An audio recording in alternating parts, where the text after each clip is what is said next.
हम loco pilot हैं, कोई मशीन नहीं। हमें भी आराम चाहिए।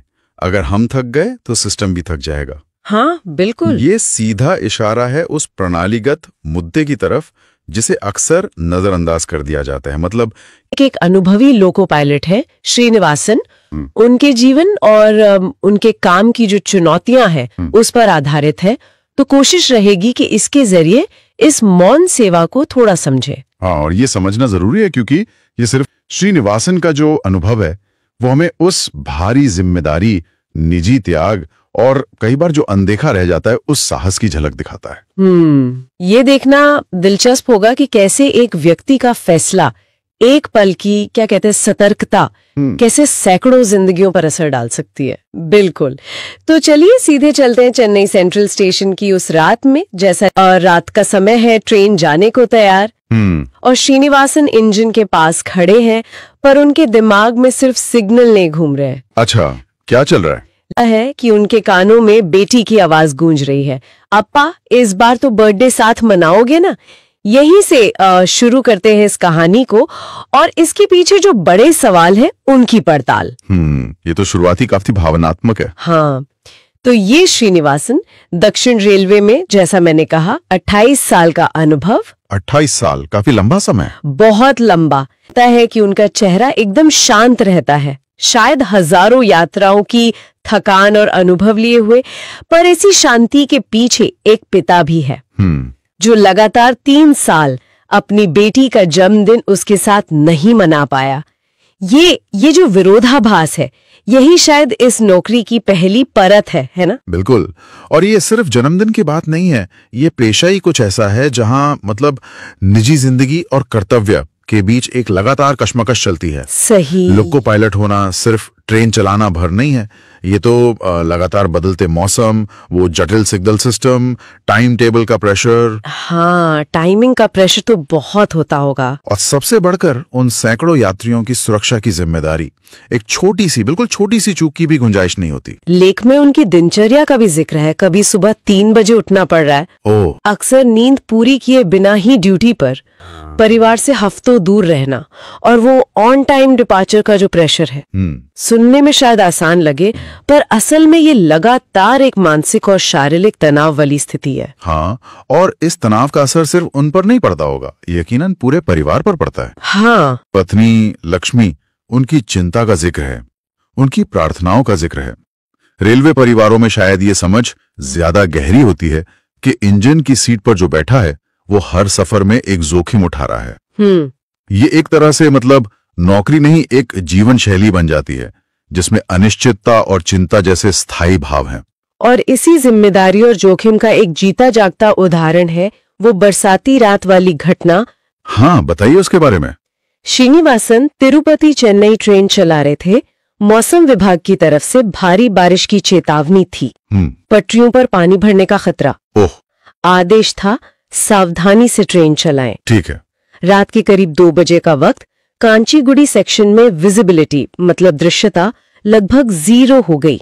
बारिश इतनी तेज कि वाइपर भी जैसे काम नहीं कर रहे थे। बाप रे, ऐसी हालत में तो। हाँ, और सहायक लोको पायलट की आवाज में भी चिंता थी। वो बोले, सर आगे कुछ साफ नजर नहीं आ रहा। यहीं पर श्रीनिवासन का वो सालों का अनुभव और शायद क्या कहें उनकी अंतरात्मा की आवाज काम आई। हाँ, वो गट फीलिंग जिसे कहते हैं। बिल्कुल। उन्होंने कहा, जान की कीमत टाइम टेबल से ज्यादा है, और इमरजेंसी ब्रेक लगा दिए। ये बहुत बड़ा फैसला था, उस दबाव में ब्रेक लगाना। हाँ, और ये कितना सही साबित हुआ। ट्रेन ठीक उस जगह से सिर्फ 20 मीटर पहले रुकी जहां ट्रैक का एक हिस्सा पानी में बह चुका था। क्या कह रही हैं, सिर्फ 20 मीटर? हाँ, अगर वो कुछ सेकंड भी इंतजार करते या सिर्फ नियम देखते रहते तो नतीजा सोचकर ही डर लगता है। बिल्कुल। ये घटना दिखाती है कि नियम अपनी जगह हैं, प्रक्रियाएं अपनी जगह हैं, लेकिन जमीनी हकीकत को समझना और तुरंत फैसला लेने की क्षमता वो कितनी जरूरी है। सोचकर ही रोंगटे खड़े हो जाते हैं। सैकड़ों जानें बच गई उस रात। अगले दिन मुख्यालय से तारीफ भी मिली, अखबार में भी शायद एक छोटी सी खबर छपी होगी। हाँ, अक्सर ऐसा ही होता है। लेकिन श्रीनिवासन के लिए ये सिर्फ एक घटना नहीं थी, है कि वो इसे अपनी वाहवाही का जरिया नहीं मानते थे। अच्छा। उनके लिए ये इस बात का सबूत था कि सिस्टम में जागरूकता और खासकर लोको पायलटों की ट्रेनिंग में वो जो मानवीय पहलू है उन पर ज्यादा ध्यान देने की जरूरत है। ये बहुत अहम बात कही उन्होंने। उनका वो कथन जो बहुत मायने रखता है, हम लोको पायलट हैं, कोई मशीन नहीं, हमें भी आराम चाहिए।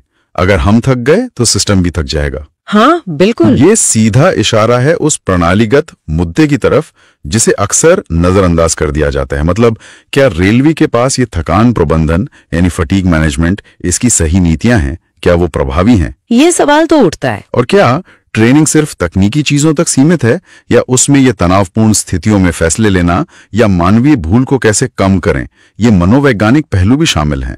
श्रीनिवासन की बात इन सवालों को खड़ा करती है। ये बहुत जरूरी सवाल है, क्योंकि हीरोइज्म तो ठीक है, पर सिस्टम ऐसा होना चाहिए कि इसकी जरूरत कम से कम पड़े। सही कहा। खैर, इस घटना के बाद भी श्रीनिवासन की जिंदगी की चुनौतियां रुकी नहीं। परिवार के साथ जो सीमित समय मिलता है उसका जिक्र है। महीने में मुश्किल से 2-3 दिन घर पर बस। हाँ, उनकी बेटी दिया अब 10 साल की हो गई थी उस समय। एक काफी भावुक पल का भी जिक्र है जब उनकी पत्नी लक्ष्मी ने पूछा, कब तक चलेगा ये सब? हाँ, ये सवाल तो किसी भी परिवार के मन में आएगा। हाँ, और इस पर श्रीनिवासन का जवाब था, रेल चलती रहेगी, लोग घर पहुंचते रहेंगे। एक दिन जब दिया बड़ी होगी, उसे गर्व होगा कि उसके पिता ने रेल रोकी थी, मौत नहीं। वाह, ये संवाद बहुत कुछ कहता है ना? ये समर्पण भी दिखाता है और वो भावनात्मक बोझ भी। हाँ, ये समर्पण और कर्तव्य निष्ठा की भावना तो है ही, लेकिन साथ ही वो जो इमोशनल भार है जो लोको पायलट और उनके परिवार उठाते हैं, वो भी साफ दिखता है। ये जानना कि आपके काम का इतना बड़ा सामाजिक महत्व है, शायद यही उन्हें ये मुश्किल जिंदगी जीने की ताकत देता हो। और लक्ष्मी का चुप रह जाना या समझ जाना ये भी दिखाता है कि परिवार भी इस मौन सेवा का एक हिस्सा बन जाता है, अपनी चिंताओं और बलिदानों के साथ। सही कहा। और श्रीनिवासन की सतर्कता सिर्फ उस बरसाती रात तक ही नहीं थी। 2022 की गर्मियों में एक और घटना हुई। अच्छा, एक और? हाँ, वो मदुराई चेन्नई एक्सप्रेस चला रहे थे। रास्ते में एक सिग्नल अचानक कुछ ही सेकंड में पीले से हरा हो गया। अच्छा। अब आमतौर पे तो इसका मतलब है आगे बढ़ो। हाँ, ग्रीन मतलब गो। पर यहाँ फिर श्रीनिवासन का वो 28 साल का अनुभव काम आया। उन्हें कुछ ठीक नहीं लगा। मतलब सिग्नल का इतनी जल्दी बदलना उन्हें खटका।